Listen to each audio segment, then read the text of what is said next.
श्रीमद् भागवत महापुराण षष्ठ स्कंद 11वां अध्याय। व्रतासुर की वीरवाणी और भगवत प्राप्ति। श्री सुखदेव जी कहते हैं, परीक्षित, असुर सेना भयभीत होकर भाग रही थी। व्रतासुर ने देखा कि समय अनुकूलता के कारण देवता लोग असुरों की सेना को खदेड़ रहे हैं और वह इस प्रकार छिन्न भिन्न हो रही है मानो बिना नायक की हो। यह देखकर व्रतासुर क्रोध के मारे तिलमिला उठा। उसने बलपूर्वक देवसेना को आगे बढ़ने से रोका और ललकारते हुए कहा, रणभूमि में पीठ दिखाने वाले कायर असुरों पर पीछे से प्रहार करने में क्या लाभ? यदि तुम्हारे मन में युद्ध की शक्ति और उत्साह है तथा आप जीवित रहकर विषय सुख भोगने की लालसा नहीं है, तो क्षण भर मेरे सामने डट जाओ। व्रतासुर बड़ा बली था। वह अपने डील डोल से ही शत्रु देवताओं को भयभीत करने लगा। व्रतासुर की गर्जना से सबके सब देवता मूर्छित होकर पृथ्वी पर गिर पड़े। व्रजपाणी देवराज इंद्र उसकी यह करतूत सह न सके।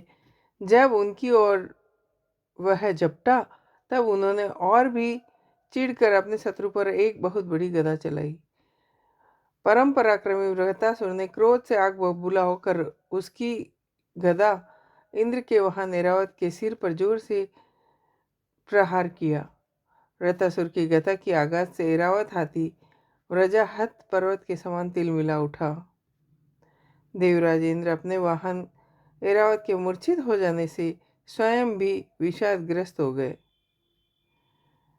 और तब इंद्र ने अपने अमृतस्रावी हाथ के स्पर्श से घायल ऐरावत की व्यथा मिटा दी और वे फिर रणभूमि में आ डटे।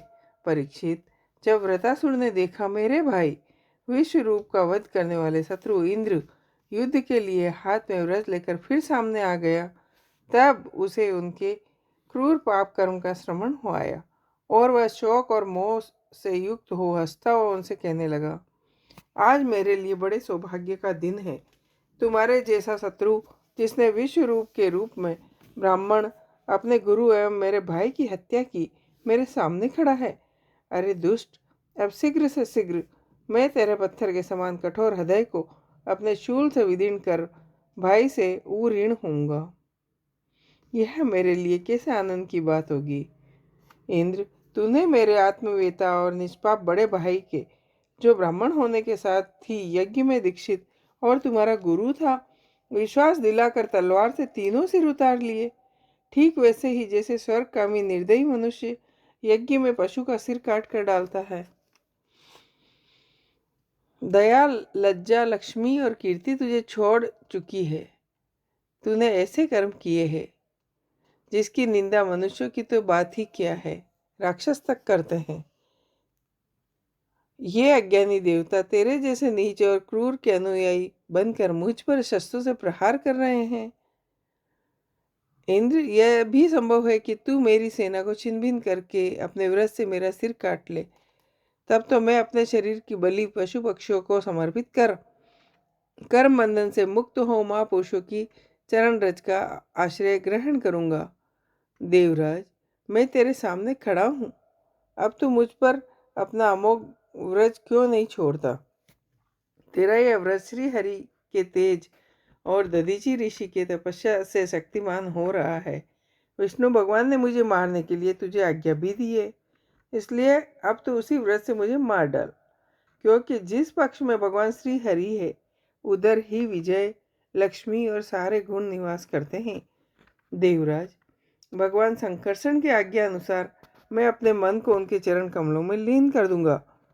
तेरे व्रज का वेग मुझे नहीं, मेरे विषय भोग रूप फंदे को काट डालेगा और मैं शरीर त्याग कर मुनि जनोचित गति प्राप्त करूंगा। जो पुरुष भगवान से अनन्य प्रेम करते हैं उन्हें वे स्वर्ग, पृथ्वी या रसातल की संपत्तियां नहीं देते, क्योंकि उनसे परमानंद की उपलब्धि नहीं होती। इंद्र, हमारे स्वामी अपने भक्त के अर्थ, धर्म, प्रयास को व्यर्थ कर दिया करते हैं और सच पूछो तो इसी से भगवान की कृपा का अनुमान होता है, क्योंकि उनका ऐसा कृपा प्रसाद भक्तों के लिए अनुभव गम्य है और दूसरों के लिए तो अत्यंत दुर्लभ ही है। भगवान को प्रत्यक्ष अनुभव करते हुए व्रतासुर ने प्रार्थना की, प्रभु आप मुझ पर ऐसी कृपा कीजिए कि अन्यन भाव से आपके चरण कमलों के आश्रित सेवकों की सेवा करने का अवसर मुझे अगले जन्म में भी प्राप्त हो।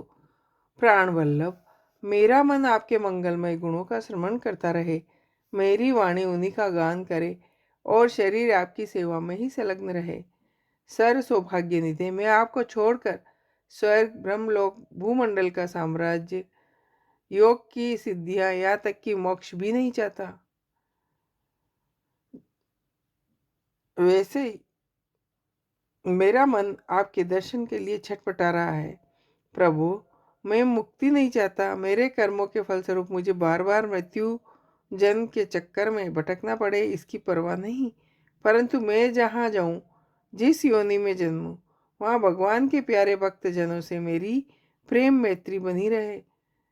स्वामीन, मैं केवल यह चाहता हूँ, जो लोग आपकी माया से देह गेह और स्त्री पुत्र आदि में आसक्त हो रहे हैं, उनके साथ मेरा कभी किसी प्रकार का संबंध न हो। इति श्रीमद्भागवत महापुराण परमहंसाय संहिताय षष्ठ स्कंद 11वां अध्याय। जय हो। श्रीमद्